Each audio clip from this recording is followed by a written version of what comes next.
В России отметят Национальный день донора. В Нерюнгри пройдут акции, главная цель которых – популяризация донорства. В Нерюнгринском районе немало отважных людей, готовых помочь другим, поделившихся своей кровью. Именно таким людям посвящен праздник. Подробности далее.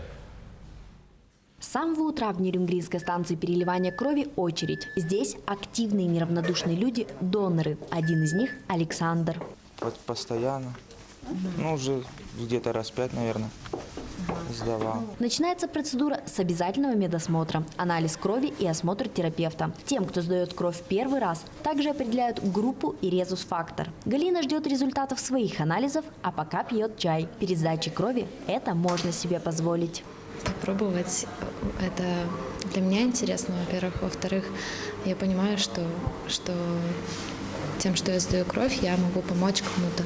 Сама процедура сдачи крови проходит спокойно. Донор устраивается в полулежачем положении на кресле кушетки. Обычно берут до 450 мл крови.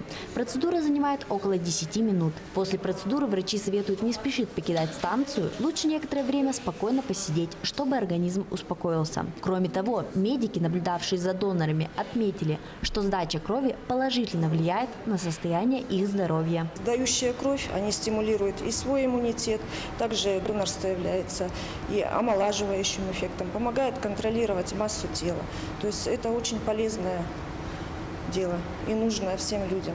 Помимо таких безвозмездных акций, как эта, донором можно быть в любой другой день. И тогда можно рассчитывать не только на бесплатный обед, но и на денежную компенсацию. А почетные доноры имеют множество льгот и выплат. Екатерина Павлова, Вадим Барашков, Аял Амосов, Нерюнгри.